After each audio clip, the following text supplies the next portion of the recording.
Before we jump into this episode, quick reminder that everything said on Bell Curve is a meme and nothing said on Bell Curve is financial advice. Enjoy the app.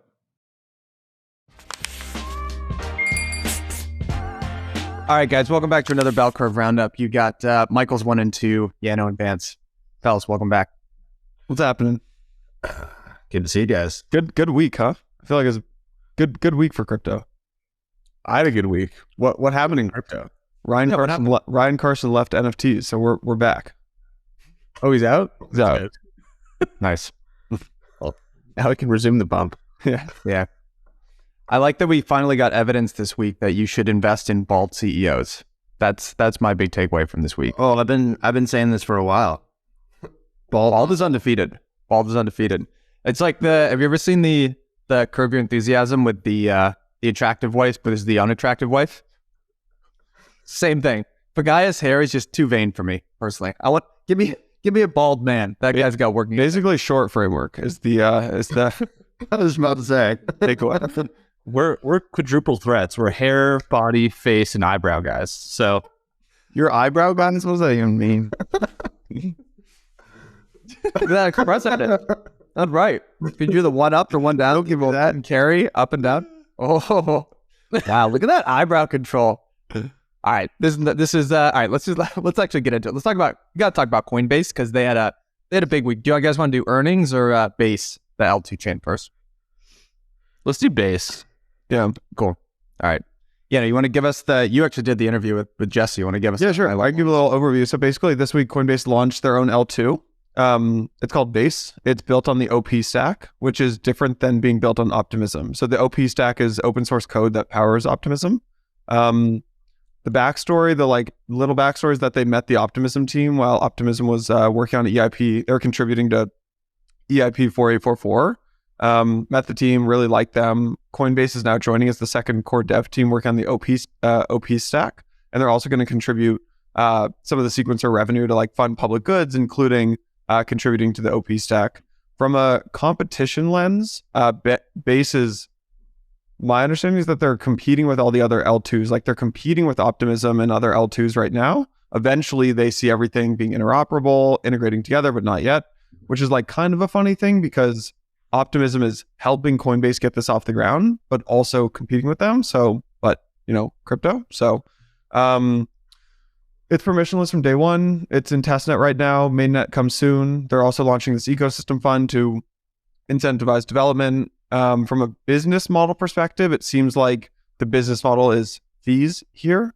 But that's something I definitely want to talk about with you guys. They're not enabling MEV right now. So basically transactions are just going to be handled in the order that they come into the sequencer. And on the note of the sequencer, I think Coinbase right now is the only sequencer, but eventually they're going to decentralize the block building, which will or should open up MEV. I think that's about it. Oh, and there's no token, which is from a regulatory perspective, no token, no MEV seems probably like a smart move. So, and there's some agreement between Coinbase and Optimism for them to pay I think it was 20% in an earlier version of the website, but now it's some arbitrary percent for use of their sequencer. And that seems to be the Optimism business model going forward, is a million different app chains and they all use the sequencer. We'll see if that works. We're also investors in Optimism, so yeah, we're biased here. But I tweeted this, but it does feel like the app chain narrative is starting to play out on ETH, which is cool. Yeah. What are your guys kind of take around that? Obviously, this created a lot of energy. It kind of leaked a little bit before. They did their that little blue orb or whatever, and I think a lot of people guessed. Everyone on Twitter leaked it. I wouldn't say it was a leak. I think Coinbase was let's a blood get people hyped. Yeah. But how do you guys contextualize this? Do you think it's a really big deal? Coinbase has, I think, 108 million users is the figure they gave at their earnings. So could be a huge, push to get people kind of on chain. Well, kind of help contextualize how big of a deal is this? How good is it for Coinbase? Game changer, I think. I think this will be one of the biggest product launches of the year. I think bringing crypto to 110 million registered users on Coinbase, EVM equivalents, gasless transactions, all the Coinbase APIs, account abstraction from day one, native bridging, professional RPC nodes from day one. Like you're basically bringing 100+ million users into L2 and like crypto native land. I think it's a huge deal. So I think you just touched on the 2 points that I think are the most important. The number one is account abstraction, where you're going to be able to have an account or an app or some interaction where the app is actually paying your gas fees. And that I think has been actually like, it's really rudimentary to think about, but like that's been the number one impediment to growth from a user perspective. It's just like every single time you go into an app and you have to like charge somebody to actually use the app, it's just so counterintuitive to how the native internet works. And so the ability to have account abstraction out of the gate with 100 million, registered users, that's massive. The second is the native integration, being able to actually like have an entity sign financial contracts or any sort of legal agreements on one end and then put a token on the other end and have that be the native bridging is a massive deal. One of the theses that, I personally have been thinking about a lot, and we're starting to see a little bit of like the tea leaves as they start to form up, but like real world assets on chain, real world assets in DeFi, I think is one of the major theses that we can point to in 2023 to be like, okay, this is going to be like one of the major themes of the future of DeFi. But the biggest issue is being able to have like authority and authenticity of real world assets being put on chain. What if you want to put, some collateral that exists in a legal contract in the real world? Who's going to be the arbiter of that? Who's going to have the legal contract? Who's going to be able to like verify that that's real? This could be the application layer that enables that. And yeah, I mean, those are the two big things that I think about when I think about Coinbase and Base. The other thing is just like, I don't think that people are going to actually understand how big of a deal this is until like a year or two from now. And it's going to be one of those like, oh, wow, this thing launched and nobody really gets it. Nobody understands it. But eventually everyone's going to be like, oh, wow, that was a massive deal. But only in retrospect, not right now. The agree with everything Michael said. The two unique takes I think I have on this are the more that people have rollups that don't have tokens, the more everyone else is going to get questioned and pushed on why they have a token. If you have things like Eigenlayer and if you have things like Base, which are both demonstrating how to create rollups, data availability layers, bridges, Oracle networks without a token, I think there's going to be a real question as to like what the value prop of a token for something like Arbitrum or frankly Optimism is. So that's one unique take I have. I think the other is it's super cool. They're going to onboard a ton of people. It's going to be really great. And then there's going to be a moment where the inmates take over the mental asylum and there's like forks and dog coins and like all sorts of crazy stuff happening. And that's going to be a moment where I think the probably regulators or powers that be are like, what the hell is going on this chain that you created, Coinbase? And that's going to be hard to answer in some contexts, but in other contexts, there is no security here. There is no token. There is no expectation of profit. It is just an ecosystem that's running on open source software that's built on Ethereum. And yes, you can decentralize the sequencer, but it's going to be really hard for regulators to really press on this in a way that is meaningful. And I think that might be part of the Coinbase strategy here is like, look, we just built this. Like, this is open source technology. People can do with it what they want. But fundamentally, whatever happens on the chain is really not our fault. So one question that I have is like, how do you guys break down what's the business opportunity here? Obviously, they didn't talk about, there's no token, there's no, ability to like invest in Base right now. But the way that you would assume that Coinbase will make money is that there's going to be the set of validators for this ecosystem, and they're going to be the ones who are earning some form of, payment. I think right now, at least in the form of ETH, maybe there's other forms of payment eventually. Like, what do you think the ultimate business model is here for Coinbase in launching Base? I have three business model ideas for Coinbase here. One is that so if you look at Binance did 1.2 million in fees yesterday. The BNB or Binance Chain, whatever you want to call it, roughly the same, doing like roughly the same volume as Arbitrum in terms of transaction scale. That's $500 million a year that they're generating in revenue in a down market. And I think that there's no reason that the Base chain can't do something similar just with on-chain fees. So I think like right now you look at like L2s are making like 100 million a year on sequencer fees in a bear market with, let's call it a couple 100,000 users. I think Optimism maybe is less than that, like 20 million a year or 30 million a year. Arbitrum's probably closer to 50 million, 100 million a year. So I think like that's one model is fees.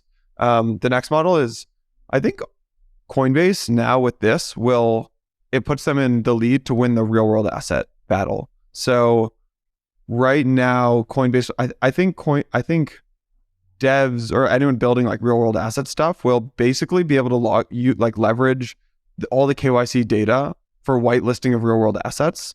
Plus, Coinbase can offer like on-ramping and like direct on-ramping to the chain from Coinbase, which is super lucrative. So I think it basically just like, it makes putting securities on chain 100 times easier, because you can like determine how much KYC and how much you want to pull in from like the centralized Coinbase. So that's like, I don't know exactly how that'll work, but I would have got to imagine this puts them in the lead for real world asset stuff. And then I think the third is just staking and like CBE. I think at the start, Coinbase is going to make these like small UX decisions that push CBE on Base. And then eventually I think you could see like CBE becoming the gas token of Base. So trying to make CBE the like de facto LSD would be the third business model.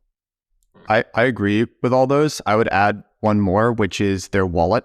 I think is going to be integral to this play. Like they think about it. They decided to play at the layer 2 level, not the layer 3 level, right? There's like a roll-up architecture that people are building on Bedrock. They decided to go level 2.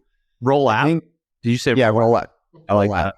That's cool. Roll-up. Yeah. Huh? I did not. Yeah, I did not. I'll take credit for it. Like, sure. Yeah, why not? But no, the roll-up. So I think one of the things that Coinbase has been, people have been kind of sleeping on is this wallet, right? Like, honestly, like you guys said it, like crypto still has a MetaMask problem in general. Like I've used the Coinbase wallet, like it's pretty nice. Like if you suddenly onboarded, how many active users does MetaMask have? 6 million people. Coinbase has 108 million users. If they converted even 20% of that, they've got 3 times the amount of users of MetaMask. And I actually think it's a pretty kind of a brave business move, honestly. Like you could, the bread and butter of Coinbase is still transaction based. I'm sure what you could look at is this could be cannibalizing to that. Like the obvious revenue source is like in wallet swaps, right? From like the Coinbase wallet, which you could look at as kind of cannibalizing the golden goose. But I think it's like they sense that that's where the market is kind of going and could be huge. It's basically you can kind of, it's what Jason said, like you can kind of push people in the UI UX and make CB the Coinbase wallet, kind of the native wallet of this ecosystem that they're pushing all of these people into, and they could kind of take down MetaMask there. It also, like, Vance, you kind of brought up this idea of the app chain thesis. Like one question that I have is like, and I think it's still undecided, is how fat is the exchange layer going to be as an application layer? Because right now, like they've bundled a whole bunch of things together. They've got, custody, they act as a brokerage, they act as an exchange, they do all of these things. And it's yet like TBD on how like that's going to get bundled out, right? And like broken up. And there is a world where like Coinbase acts as like a thinner layer kind of in the future, like a thin app layer on top of a whole bunch of DeFi protocols. And they're kind of the aggregator distribution layer, and they abstract away a lot of the complexities of interacting with DeFi. I think it's just, I'm like very, very interested to see how that all evolves. I think there will be two. Yeah, go ahead, Vance. Go ahead. So some aspects of DeFi, they will, like spot trading. Most aspects of DeFi, lending, derivatives, insurance, not going to be able to touch. Too dicey from a regulatory perspective. But I see your point.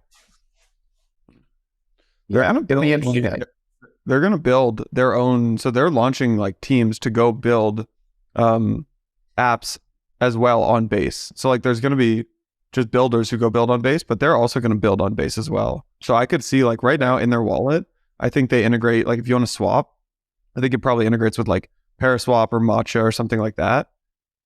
I think you could eventually see them, like if you think about any other business in the world, if that was the case, you do that, you integrate and make it as easy as possible, and then you start climbing down the stack and you want to go lower and lower on the stack. So if this were another business, like the inevitable thing seems like they do that, they get the users, then they start eating away and shipping and going lower and lower on the stack. So you could see them building like a Paraswap competitor. Right. It's really, really interesting. The comparison that you had with the BNB chain making whatever, how many million, 1.2, $1.4 million a day, having all of that aggregate to Coinbase, the validator set of Base, which is going to be interesting from just like what is decentralized, what is not decentralized. Yeah. Who else is going to be a validator on Base? There's no token, there's no like egalitarian way of deciding who's going to be a validator. Is it going to be like Coinbase that decides who else is a validator? Is it just going to be Coinbase who's the validator in this ecosystem? Like that point will be an interesting one to see how they traverse. Why do you think they only launch with one validator? Right. Do they decentralize it? What is a blockchain if it's just one validator? I think but that they all do that. Like my understanding is that the hardware, like everyone wants to decentralize the sequencer set. My understanding is that when you do that, it increases the hardware requirements of running one of those things to a point where it's not super feasible today. So I think it's on everyone's kind of roadmap to decentralize that sequencer set, but today it's just not super feasible. I do want to we talked about MEV last episode, and I'm not sure about this, but like, look at what we talked about. MEV is probably going to get extracted at 2 points in the MEV value chain. At the wallet layer, right, via order flow, and then at the block space layer via block space auctions. You can imagine a world here where Coinbase as its own L2 kind of controls or has a lot of influence at the block space layer, right? Right now it's a solo sequencer, but eventually they'll still have a role in that. And then they've got, if a bunch of people start trading on their wallet, then they kind of have access to the order flow layer at the top too, which is a super unique position in like imperfect analogy, but it's almost like Citadel Securities and Robinhood being the same player, which is interesting. Or like Top Shot and Flow being the same player. Yeah, true. That's a security, dude. We don't talk about security. It's not a security. That is not a security. I'm going to dismiss the class action. I do think that is relevant here, though. Like, if one of the facts around why this could potentially be a security for Dapper is the fact that they spun up their own validators, they had all the on and off ramps from a fiat wallet perspective, they had all the UI components from an interaction with the chain perspective on their wallet, like, there is going to be a limit as to what Coinbase can extract from this chain, even if optically. But if it goes the direction of like, we're extracting MEV, and we're extracting payment for order flow, and we're like building the NFTs, and we're building the exchanges, I don't think that's a securities violation. I think that's more of like a FinCEN. Like, is this a payment network that you're just privately operating? How does this work? I mean, not to dive too deep into it, but like I would also say like there's not too sharp of a comparison between like Flow and what we're talking about here with Base. With Flow, it was a private blockchain. They controlled the payment network. They issued all the different NFTs. They were the ones that they would literally restrict how much you could put in and how much you could pull out of the ecosystem. Like there were a lot more controls. It was very much a database. But I think it is kind of an interesting comparison. But to Nance's point, like the more you add on, the more you layer on top of each other from the same entity, the more there is a question of like egalitarian decentralization. Let's think about like a funny worst case scenario for Base. So like say like Lazarus Group somehow like bridges onto the chain and starts wreaking havoc. Like what does Coinbase do? Can they do anything? Are they responsible? Are they in charge? What do you guys think? What are the regulators? What do you mean by wreaking havoc, Vince? Let's say that Lazarus Group steals a bunch of money from Base or from somewhere else and then bridges it onto Base, and there's now this like large slug of dirty money that's interacting with clean retail. Like how does that play out? Well, not even that. Let's say that they build a fork of Aave and they say, okay, great, like we are now operating our own, Aave lending markets.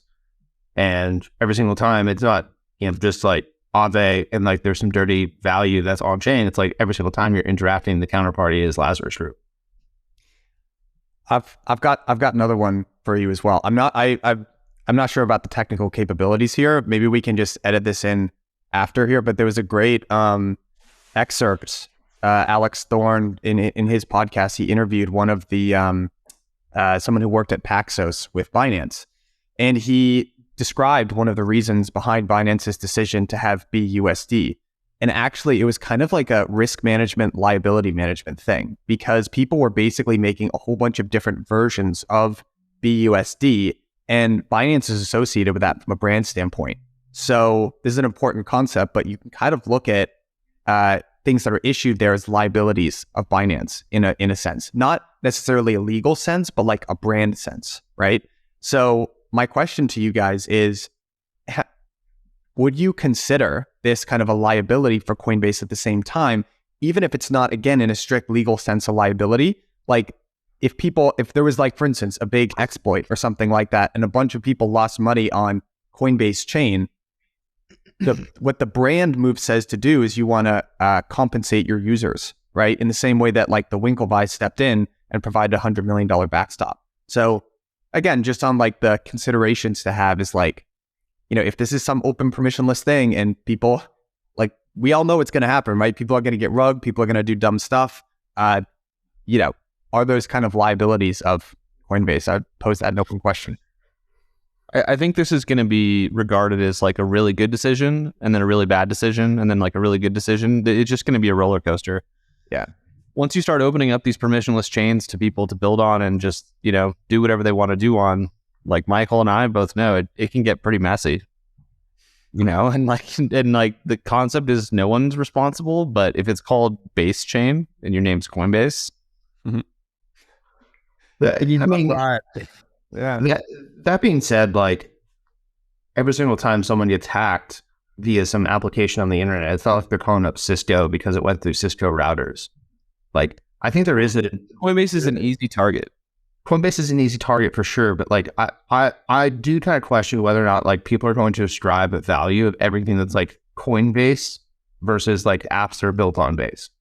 And frankly, I just don't know. Like we don't know yet. We don't know what that like separation is going to be. It's not like people are calling up Vitalik every time they get rugged on Ethereum.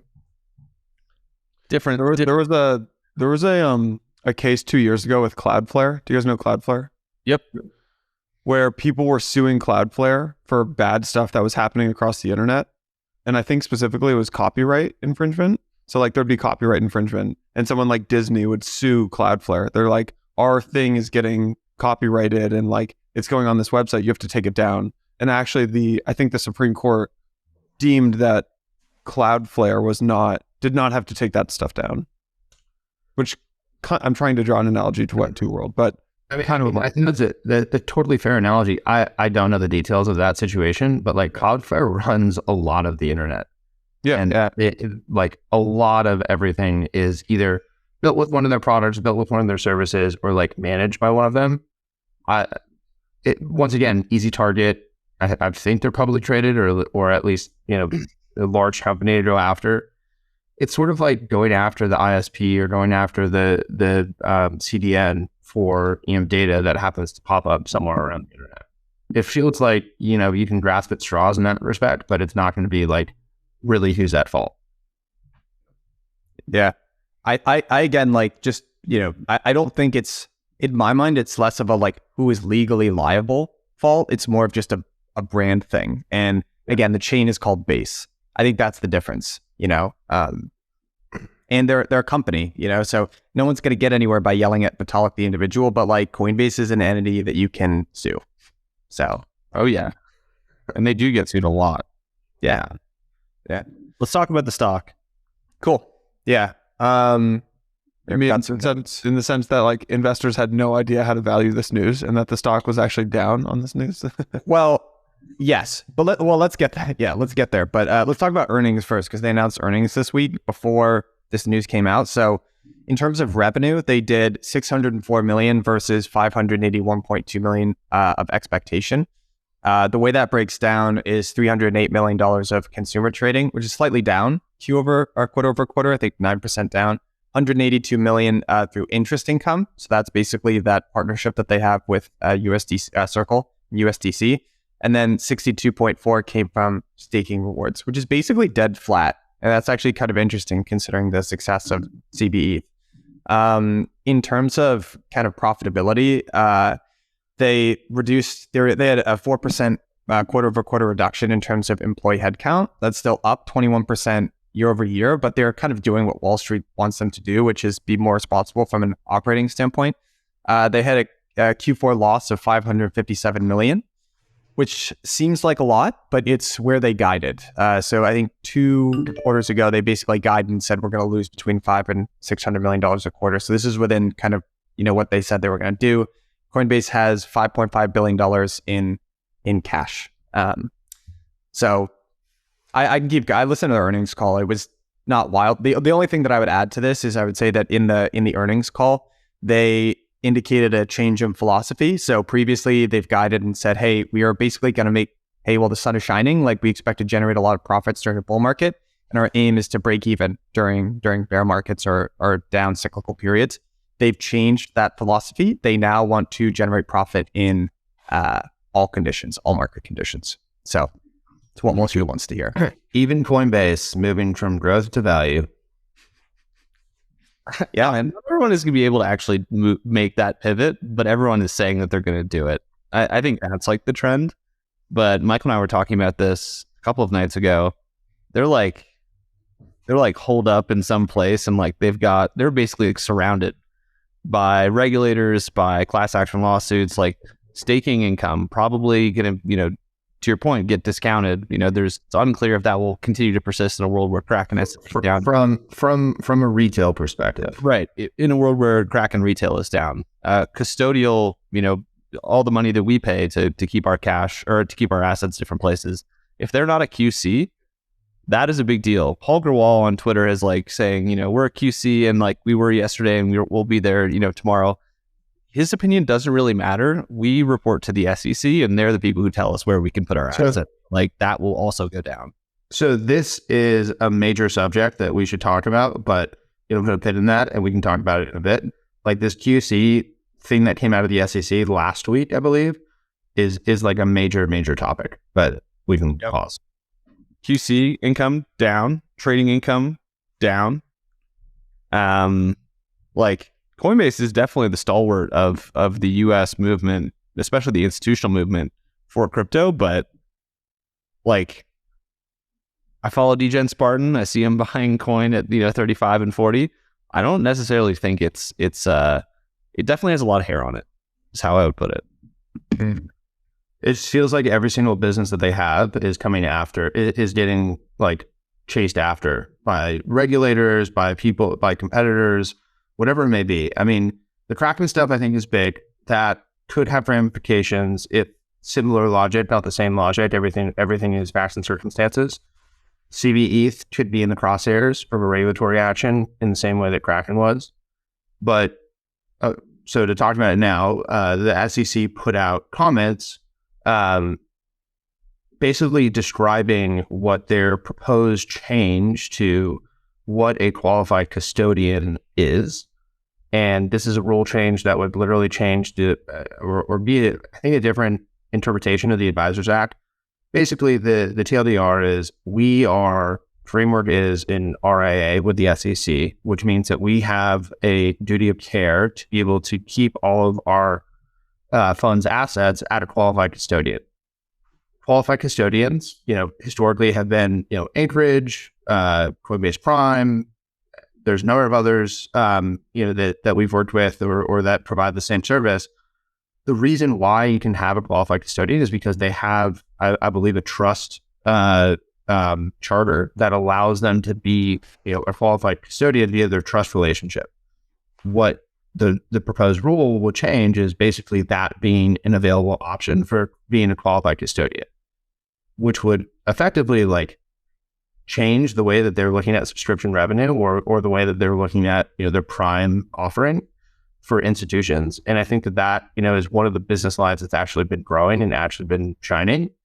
And, it feels like there's just so many different angles that every single time they try to move in one direction or try to be able to build a base and build a strong business, they're just getting shut down left, right, and center. There's the additional nuances. So there's kind of two ways to become a QC right now. There's a state charter or a state trust, which is what Coinbase has. And then there's a federal charter, which is what Anchorage has. And then everyone else who basically is a QC or claims to be a QC in the US has one of these state trusts or charters. And the only reason why Anchorage has the federal charter is because, the OG Brian Brooks gave them that on his way out as the interim OCC chair.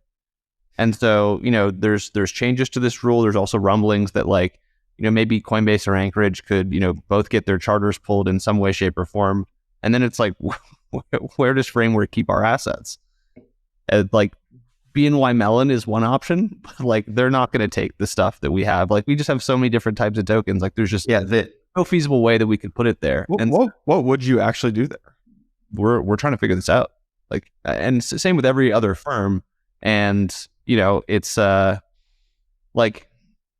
one thing you can do is basically write a letter explaining why you're doing your duty of care for your assets and why this is representative of a qualified custodian, even though it might not technically be one. The fact is you're still probably in violation of SEC rules. This is not up to Coinbase to decide. This is up to the fund managers who report to the SEC, who are going to get dinged whenever they're having assets that are in non-compliant places. And Fireblocks isn't compliant. All of these solutions, it's really targeted at us, which is the weird part. So this is basically just going to end up creating some sort of monopoly around custodial services, where the regulators are going to king-make a couple of custody folks, right? They've already been king-made. They've already been king-made. Yeah. Well, they've already been king-made, which is Coinbase because they have a trust, Anchorage because they have a national trust, BNY Mellon if you have Bitcoin, and other banks if you have Bitcoin only. But what they're trying to do now is take all of the ones that were previously king-made and say, nope, those don't actually qualify. There is going to be kind of a stuck between a rock and a hard place if this goes through. But, who is cannon fodder in this process? Subscription revenue at Coinbase. Yeah. And institutions that are trying to get into anything other than Bitcoin or ETH.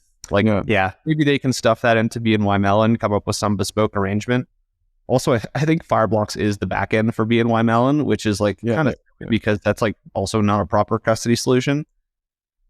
It's just shitty because we feel like we're trying to do our jobs. And meanwhile, we're being forced to solutions that are either higher cost or lower security. Is there any decentralized, crypto native MPC solution out there?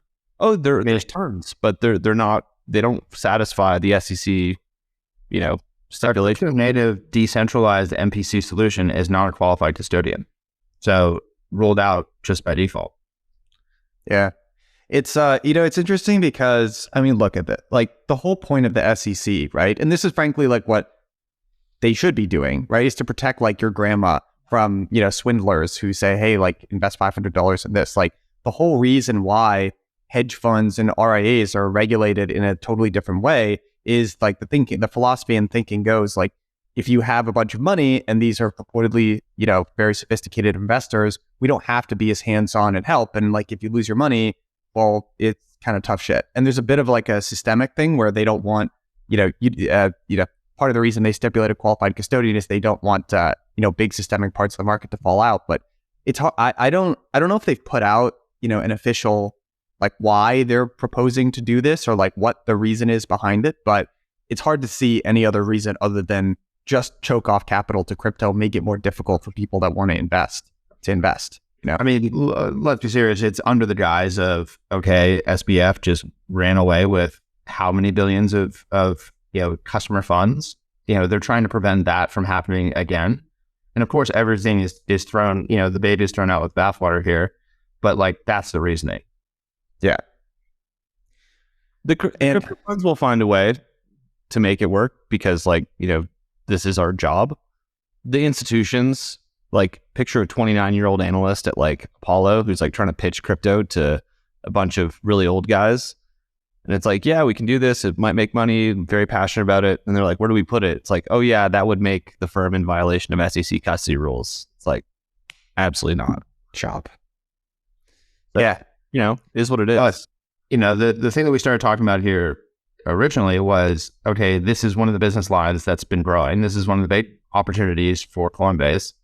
If this proposed rule goes in, does it change the outlook for Coinbase just based on the fact that, this institutional Prime product that they have and trading is one of the products within Prime, custody is obviously another one. Does it change either the opportunity from a growth perspective or just the margin that they have? The other thing too is if they have to go off and keep this in a different location or have to do this in a different way, or they have to have a different insurance provider, does that actually change the business model that they have, where instead of charging 15, 20 bips on, whenever assets are being held within Prime, do they have to charge 50 now because like their cost structure has changed? Like there are a lot of different perspectives as to like what could happen to the business, but this has been one of the shining lights, I would say, within Coinbase. And the reason, to your point, Michael, why this is so important is the general thinking on Wall Street is, we've seen this play out before. Fees, especially in kind of a brokerage model, is a race to zero. So even though Coinbase is generating quite a bit of money from their fees today, their transaction revenue, which is, for those of you who are following along on video, can kind of see up here. The thinking is that that's eventually going to go away. And that's why there's so much emphasis on this bucket here, the subscription and services revenue, which is blockchain rewards, which is basically staking, custodial fee revenue, interest income, and this kind of other, which I guess is like Earn and their Coinbase One subscription product. And honestly, like just because we've been so nice to Coinbase here, like, this interest income is kind of a dubious grouping, frankly, within this bucket because, I don't think interest income really, that's definitely not a subscription type product. And it was a good hedge. Like it's a good business decision. Like their center consortium with Circle's paying off, but that shouldn't be getting a subscription type multiple, I don't think. But, and to your point, that's the challenge. Basically, they've got big headwinds in this revenue bucket here. Yeah, I mean, if things get bullish again, they're gonna be making so much money, and everyone's turning on a dime. So it is a little bit of feast or famine. But to Brian's point, now he's like an all-weather stock, so kind of expect a little bit more. Well, Jason made this joke at the opening here, but like it is, I actually just can't wait for the next earnings call and listening to the questions that these equity analysts have about it. Just also go and take a look. You can go see the equity analysts that like cover Coinbase. These guys have a decent understanding of what a brokerage model is or an exchange model, but as far as crypto, like they have no idea how to value Base. And by the way, like this is a little bit of I talked to one of the analysts who works like a big bulge bracket, and they were, they all kind of speak to each other. And the thing that they were excited about was the NFT. The reason why the analysts were bullish on Coinbase for a while was their NFT backlog. Do you remember when they had like 2 million people or whatever signed up? And and that was what all the bankers were talking to each other about. They were like, "Ooh, that sign up like bullish Coinbase." So I just wouldn't listen. They're just not in the weeds enough to. How old are these people? You can look up probably average age of 45, 50. There's not. That's not going to work. Let's talk LSTs. What are we pivoting to? Liquid staking tokens? But wait, we talk about this. Always has been. LSTs. Ain't no derivative here. So I had this conversation with a company who I won't name, but it's this Asian company that has a bunch of ETH. And a fund or a CeFi company? Not gonna say, but it's one or the other. Okay. Narrow it down for you. But they were like, yeah, we have like billions of ETH and we're starting our own liquid stake token. I was like, interesting. Like you're just gonna start it? And they're like, yeah, it's like easy way to make money. Like we have a lot of ETH, it's just sitting there. Like we're gonna go off to different things with it. So many people are going to do this, where this is like another thing that I saw last week was somebody forked Rocket Pool's code. I forget what the name of the project was. They got a bunch of shit on Twitter. They made the GitHub repo private in response. But their whole plan is basically like clone this LSD, make people deposit into it, give them tokens to do so, and then that's going to be their business model. The last time I saw this happen, this copy paste clone stuff, was like during DeFi summer with the AMMs. Whenever you see people starting to copy paste stuff, that's a very strong signal that something is happening in the market. And here's why. The lowest effort to make the most amount of money is where most of the capital will trend. And that is going to be a theme, I think, for a while. And Yearn's LST basket is playing right into this, which I think is pretty interesting. So that's, by the way, I want to bookmark this because that exact viewpoint I want to recycle for some of these new stablecoins that are being issued. But I want to get your perspective on, let's just talk about the Yearn basket in general. So, could you guys give a kind of an overview for sort of the uninitiated on how the vaults work? And then I think we've already kind of talked about like staking derivatives and like who some of the big players are on the show. So I'm not really sure that it makes a lot of sense to go into detail there. But basically, long and short of it is that this Yearn vault is kind of offering basket exposure to a whole bunch of different LSTs. So could you guys like just go into the merits of that, or like why that might not make sense? So let's imagine that there are 100 LST projects. You know, everyone has decided that copy, paste, clone LST projects is like the way to make money. All of these projects have tokens. All of these projects are willing to incentivize people adding ETH to their vaults with tokens. They're willing to incentivize more liquidity for their LSTs, so on and so forth. Who is going to benefit from this? It's going to be people like Yearn that are basically saying, all right, we're going to aggregate all the LSTs. We are going to make sure that they have price parity with one another. We're going to get them distribution. And in return, you're going to give all the tokens you're planning on distributing to people to us. Us in two senses. Us in the sense of, you know, just ape your LST into this ETH protocol and we'll distribute the tokens, and also tokens will go back to Wi-Fi holders.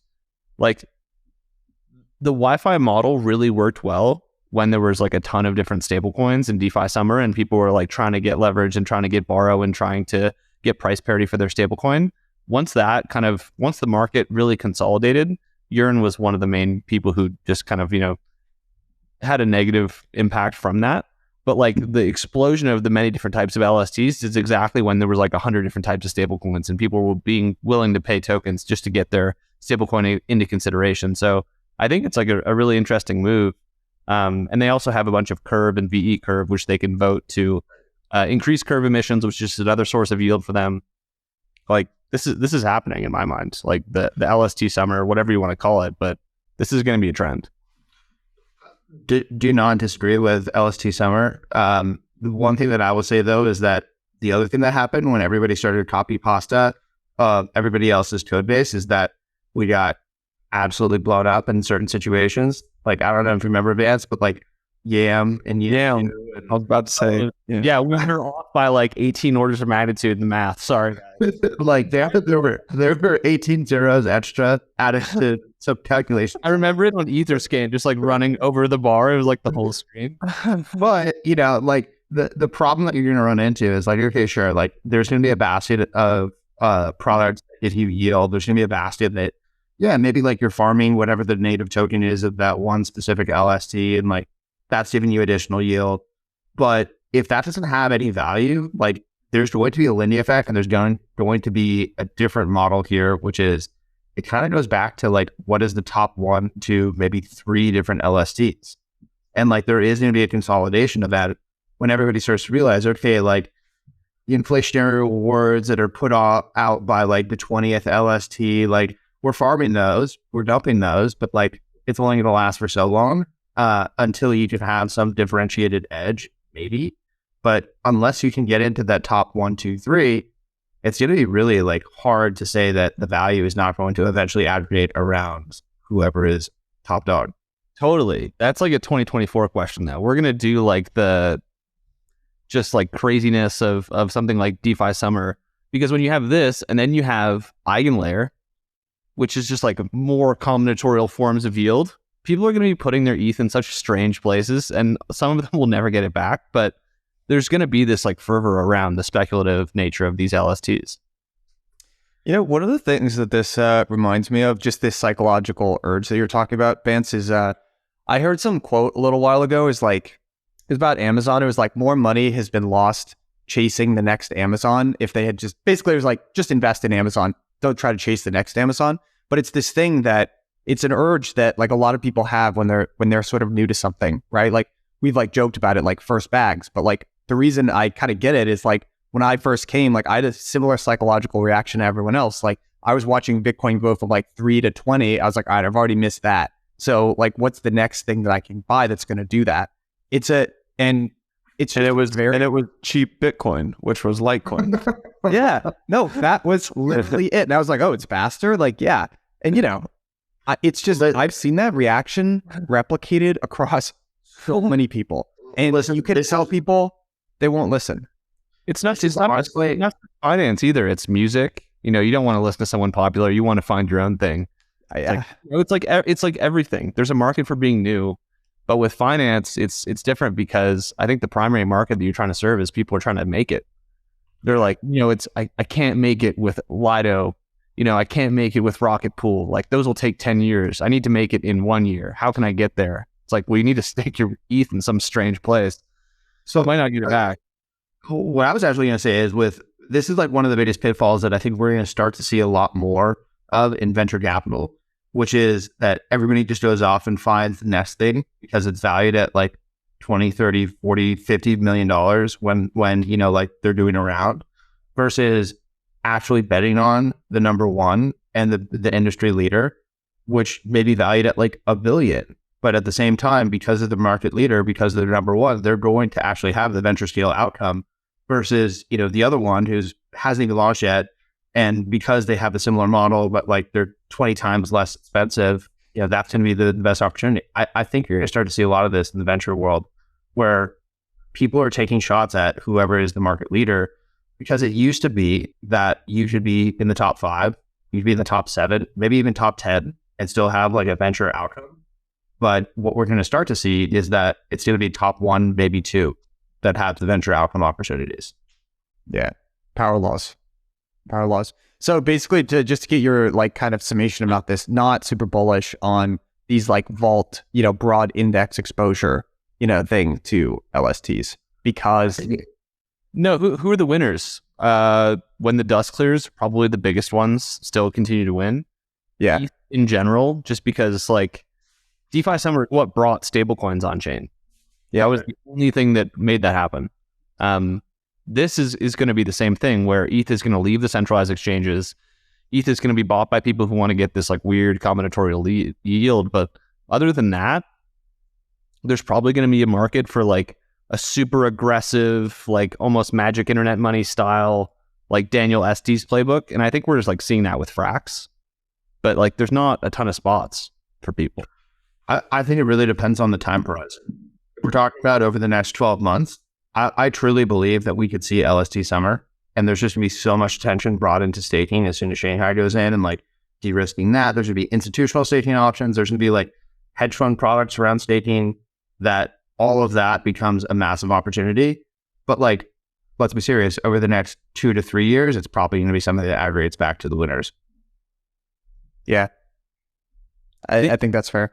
The other summer trend, maybe not summer, maybe fall, maybe winter, I don't know. But the other one that I think is like really interesting, and I was just messing around with this last couple weeks, and I'm not sure how I feel about Blur, but like I can go on Blur right now and buy like 1 to 2 to 3% of an NFT collection, and I can also sell 1 to 2 to 3% of an NFT collection, and that fundamentally changes at least how I think about NFTs, because the last thing that I want is to buy an asset that tracks ETH where there's just no liquidity, where like you buy it and then like the liquidity portal closes behind you and you're waiting for like Sotheby's or someone to like auction off your collection at a block sale.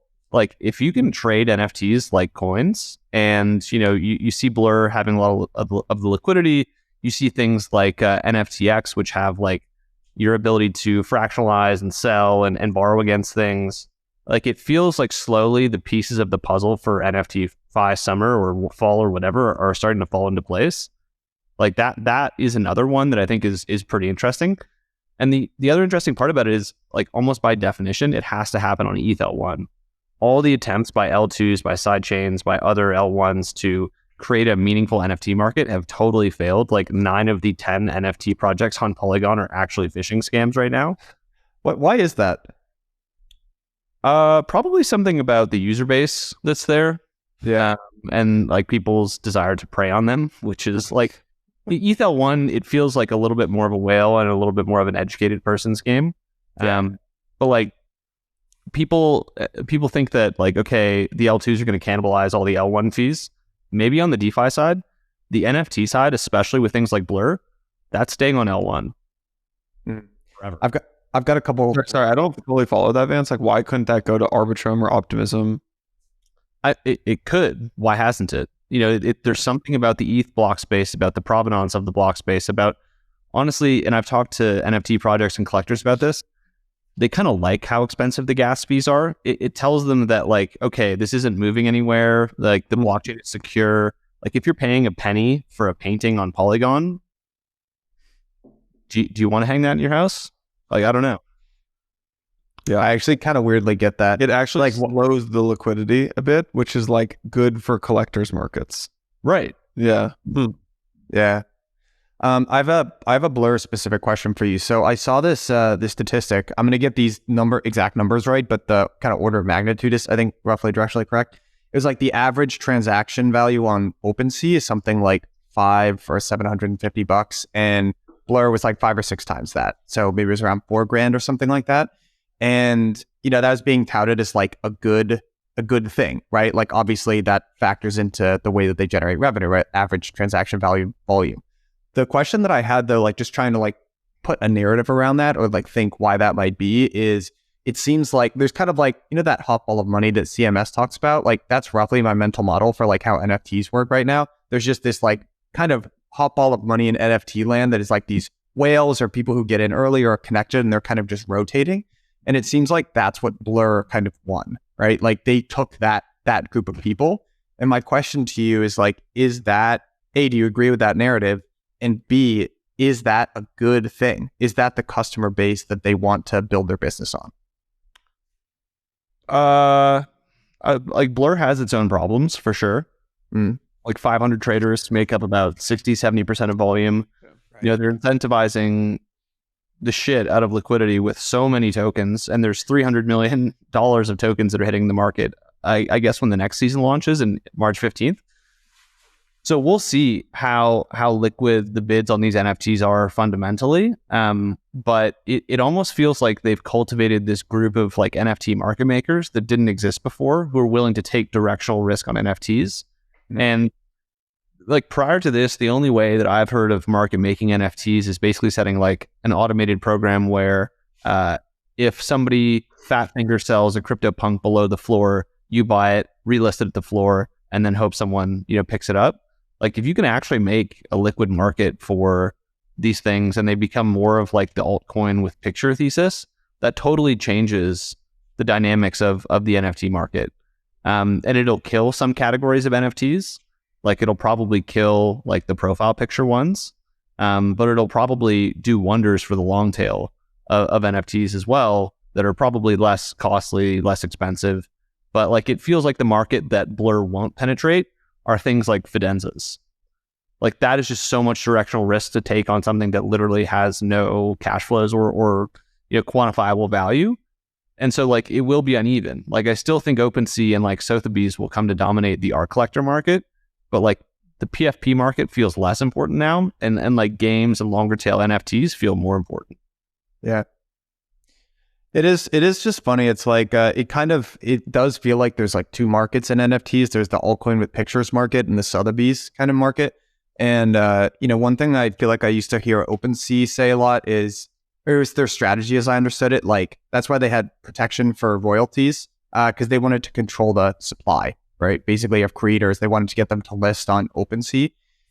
But I think this is the Bill Gurley thing. Like he's like in years of funding and building marketplace-based businesses, I can definitively tell you that it is better to control the demand side. And I do sort of think a lot of investing arguments in crypto have, maybe because of the Bitcoin heritage, have a natural supply side kind of bent to them. They're like, we're going to create stuff that's really scarce. Whereas like, I think, if we're doing a scoreboard here for outsized returns, like outside of crypto, like controlling the demand side is much more important. So maybe that's like a way that you could sort of, see Blur versus that. Maybe that's how the NFT market gets split a little bit. I think of it also as like the mashup of demand and supply, which is like, are you the price discovery venue? Yeah, I think that. And once you lose, like Michael, remember when we used to trade before Framework on Bitrex? Like that welcome Adam. I forgot what is the price discovery venue, and then all of a sudden it wasn't, and it completely lost relevance. Like even if you have 1% of the customers of OpenSea, if you become the liquidity venue, and be that through tokens or a better programmatic API to trade through, like it's going to be difficult for people who trade NFT size to ever go back to OpenSea. Like look at the other side, guys. I forget who it was. 2 guys sold $10 million of Bored Apes into the Blur bid, and the floor didn't move at all. Yeah. Like if you own serious amounts of NFTs, there's only one venue that you can now trade on, and we'll see how the token does and how the bids persist. But like what if instead of crashing, Blur gets 10 times bigger from a token price perspective? Now, like OpenSea would need to strategically launch a token to then get back to being the price discovery venue. But I don't think they can. Right. But at a certain point, like why can't they? Burning down fully, and you need to like start to put it out. I mean, maybe they can, maybe they can. I don't know. I would just say like they're very much situated in the camp of like Delaware C Corp, United States Corporation, not going to be able to launch a token, just like not within the wheelhouse of like corporate structuring that they put in place to the tune of $13 billion. So like, how do you rate that ship? I don't know. Maybe like Hail Mary type move. You got to do it. You can, but it would be pretty disastrous, I would imagine. Do you think OpenSea is in Hail Mary mode with the $13 billion valuation? No, I didn't mean that at all. I meant if Vance's prediction of like Blur going up 10x as opposed to like crashing 10x, like at that point you kind of have to call into question like every single sacred cow that you have. Do you have to change your entire model? I've got a or Jason, you have more questions? No, just leaning forward. And like one last thing I would say is like, what would be the retrospective on Uniswap versus SushiSwap? Like if Uniswap could do it over, would they say that launching the token when they did save them or didn't save them? I think it's kind of hard to tell, but like SushiSwap wasn't just like going to go away. That wasn't like a problem that would have solved itself. It would have gotten worse, not better. I think you're right about that. I think you're right. I'd be really interested to hear like the complete backroom perspective on whether or not launching Uni and Uniswap token was the right call. Yeah, I think it was. Really? I mean, what was the cost to them? They got a lot more. They got like a $6 billion market cap token and won the war. Like kind of whatever the counterfactual is, like the ends have justified the means at this point in my mind. I understand that, but I guess I would say, raising $125 million to go off in a centralized direction, which seems to be putting the Uni token at like a lower standard than what they're now focused on, would suggest that they have deprioritized the Uni token. I think you could see OpenSea follow the same playbook where they're like, we're going to have the token and we're also going to have a wallet that we monetize. Have your cake and eat it too. Depends on how successful. It doesn't really matter, Yeah. I guess. Go ahead. No, you go. Last thought. I guess I would wonder whether or not Uniswap Incorporated or whatever the company is called versus OpenSea Incorporated has a better chance of going public.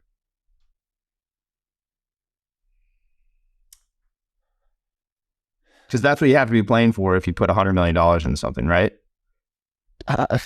I think Coinbase is like a public company has been such a gong show that like it's hard to see what the path for them would be. Like Coinbase is like this incredible business with like a bunch of different revenue streams. Like if you're just selling NFTs, like I don't know if that clears like the public market hurdle of like, is this a good business? Especially at this point in time.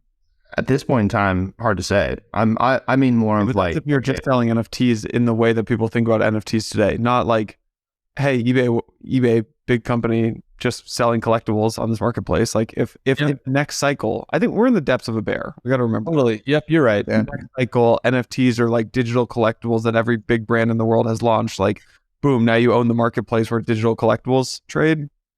Public company. Right. But my point is whether or not OpenSea without a token or Uniswap with a token is going to have a better chance of getting past the SEC to go public.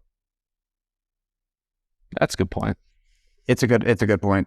It also is just like there's a weird like internal conflict of interest where it's like which instrument are we concerned about value accruing to that is like I think can be confusing as well. But I want to get your guys' opinion on something else, because this dynamic that you're talking about, like people piling into the new kind of thing, like, okay, to Jason, like we're in a bear market right now, right? So lots of companies during a bear market, they kind of converge on what's working, right? So like what is working right now? Like liquid staking derivatives, NFT marketplaces, and stablecoins, right?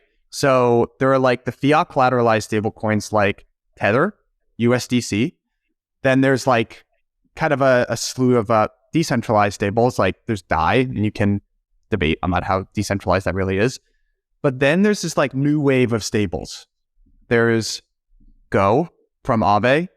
There's Curve that they've indicated that they're launching their own stable. And I've heard of 2 more that haven't launched. But I want you guys to tell me why I'm wrong here. Like, I really don't think that that's a good idea, to be honest. And here's why. Because in general, like if you look at, and I don't mean to pick on anyone here, but like Go as a business model, like what they're doing is they're a borrow lend protocol, right? Like they have a bunch of assets on their platform that like may or may not be liabilities, depending on how you view the contract kind of nature there, but they make money on that spread. And then Aave, like if you think about it from a capital structure standpoint, there's like the customer deposits here, and then there's the Aave token that's a backstop, right? In the case of an exploit, right? So that's what you have when you're holding the Aave token. Them being like, we're just going to launch Go, right? And we can give you cheaper cost of capital and all that kind of stuff. And it's going to be this new revenue stream. In my mind, that's a new liability stream. That's an encumbrance on that Aave token, right? Like that's how I kind of view it. And the analog that I have is like, what's the future of this? Just each DeFi protocol has their own stablecoin, like we had in the Wild West, where each bank had their own currency, and then they all defaulted. Like, you know, I'm not to be a doomsayer, but like these protocols could default. Like they're super over collateralized and safe now, but like it's right there. That's what Aave is, right? It's the backstop. And there could be a spiral there where if your liabilities exceed your equity, that could be bad. So am I like totally wrong in my framework for thinking about this? Like I personally would like, if you're going to be a stablecoin issuer, that's like all I want you to do basically, you know? It's no more risky than DAI, honestly. Like if you look at the Curve construction or the Aave construction, it's like, all right, we're going to start with ETH collateral. We're going to mint this token against it. And we're going to spit incentives into Curve pools and Uniswap to peg it. It's like kind of how DAI works. It's less lindy, but you know, if it depegs, theoretically, if it's backed by good collateral, it should be something that, you know, we would buy and just like arb the difference out. I think what you're seeing is just like lending protocols. I'm looking at Aave right now, $9.4 million of annualized revenue. I think like 10% or so flows to the token. You know, that's just not enough to generate like a multi-billion-dollar outcome. And maybe in the bear market, it's like 5 or 10 times higher, but like still then it's like pretty challenging. Like you just need to staple on more aspects to your business. And if one of your competitors can mint a stablecoin for free and you have to draw a USDC off-chain to on-chain and then put it in your platform, like you're at a disadvantage. And so like all of this should be construed as these Curve and Aave taking shots at Maker and wanting that business. Do you guys remember, I don't know, maybe it was like 2017, 2018, when Snapchat came out with stories and then Instagram copied them? And then every single platform on the internet had their own stories product. LinkedIn. I remember, like, everyone was like, oh, we can do that too. Oh, we can do that. Like, I remember seeing a stories bar across, like, it was Photoshopped, obviously, but like an Excel file. Like, it does feel a little bit like that, where like, oh, we can do that too. Like, oh, cost us nothing. Does it get us more users? Maybe. We'll find out. Yeah. Once they start to dabble in like long tail collateral, that's when you know the game has changed. And if you want to start shorting the stablecoin, that's when you start doing that. Okay, so to start with, it is. I Okay, there's an interesting, so this comes from here. Let me actually get the link so I can make sure that I'm not spewing FUD here. But this is a part of a proposal for Makers. So this is a part of Maker's endgame, which is that's the plan from Rune Christensen, the founder. I don't know if you guys can see my screen here. But basically, one of the tenets that was kind of buried that I didn't notice, and I saw someone tweet out about it, is that you can now leverage your Maker token, which is kind of like the equity in the network, to borrow DAI. And that to me is, I don't mean to be like doomsayer, but that's a similar construction to, collateralizing the stablecoin with the network equity is what got Terra into all that trouble. And before them, it was Enron that collateralized their loan obligations with Enron stock. It's like when that unwinds, it just happens very quickly.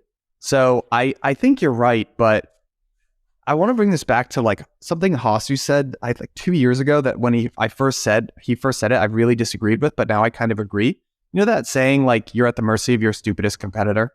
It's like your competitor is going to do non-economic decisions. Like, you have to respond to position yourself, otherwise you're going to get smoked.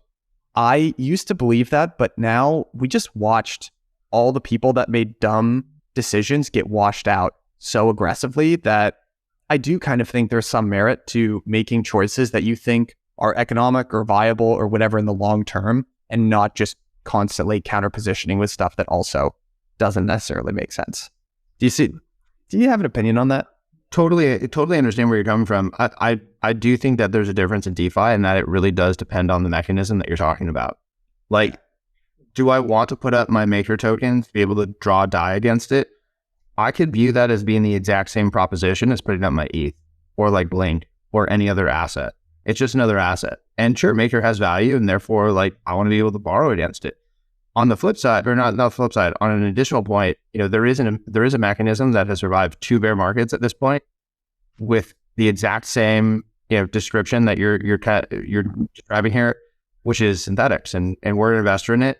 Synthetics has been able to use, and they're changing the token economics. They're launching V3. They're going to talk. There's going to be a bunch of people talking about it at ETH Denver in a couple of weeks, but and moving past this model directly. But for the past 3 years, they have been using SNX, the core asset, as the collateral backstop for the entire ecosystem.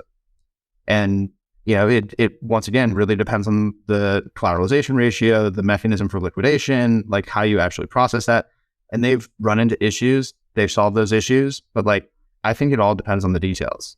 And yes, like, there will be people that blow themselves up, like Terra and DAO, but there will also be others that have strong mechanisms and strong mechanism design.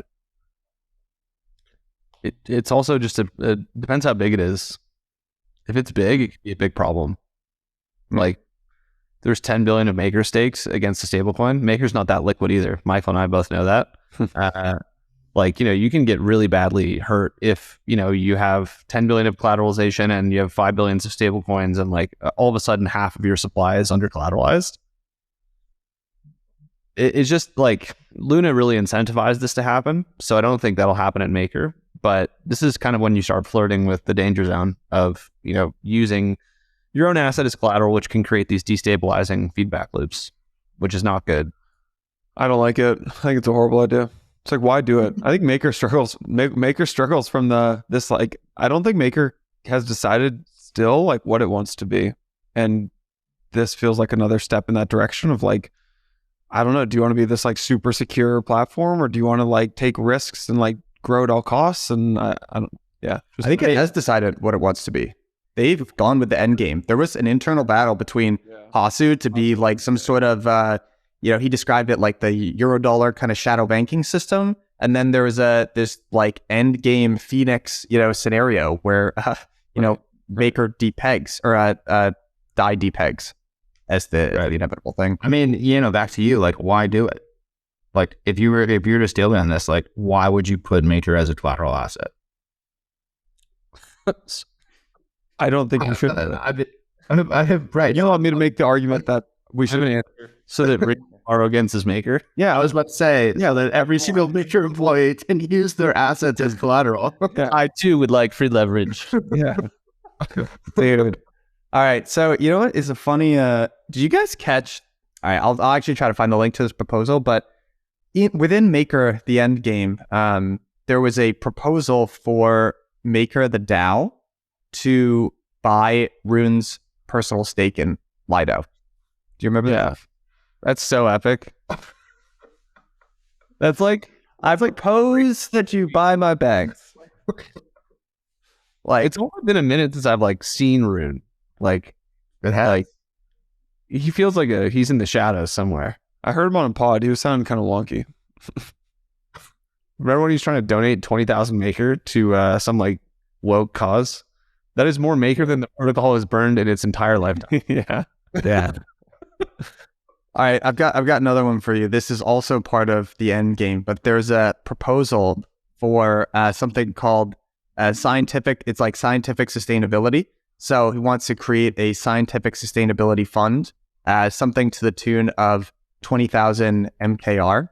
If you want an understanding of how to run a professional global scale grift, look no further than the ESG business, right? Which is probably the most successful game in town right now. And there's a whole industry around how to siphon off investment and funds and direct flows of capital. Like, there are a couple instances of this is all I'm going to say. So, not throwing any. I don't want to get Yano in trouble. He's a Maker delegate here. So, Oh yeah, your dick grip from you. Yano's like, bro, I like this. I like this. Yeah, I like this. In fact, I would like to propose a Yanowitz sustainability fund to the Yeah, please buy my bags. Yeah. Can you borrow against delegated stake or no? Yeah, with this you could. Oh yeah, no, you can. That's part of it. Wow, so a little something for the delegates too. That's nice. Yeah. It's almost like you're kicking something to your friends. Yeah. Kick. There should be a word. I mean, also, if you look at all the you can look at where the delegates get their Maker from. Most of the big delegates get their Maker from Rune. So there's this thing inside of Maker where, like, you don't want to just vote how Rune wants you to vote, but like also Rune has given you all your money, all your voting tokens. So there's a little governance inside baseball here. Public, you can go see it. Yeah. All this going on, I'm not going to be surprised if Go or Curve USD takes a meaningful chunk out of Maker. You know what would be an interesting product, by the way? I don't know if this is possible. Can you see? You should theoretically. I don't think so, Ben. Right? Just because you want a stablecoin that's been battle tested, and like DAI has been battle tested through like the absolute depths of the bear market, including like flash crash March 2020. Maker's risk team is also phenomenal. So yeah, that's fair. And the Steakhouse are great too. Yeah, exactly. There's good infrastructure there. I agree that I don't like this, but I wouldn't go so far as to be like, oh, like Aave stablecoin's gonna like eat a significant chunk out of DAI. When I borrow DAI, I sell it immediately. I get USDC. Yeah, that is how I use it. I did see 2 pitches this week for new stablecoin projects. There are at least neither of them. Nothing happened.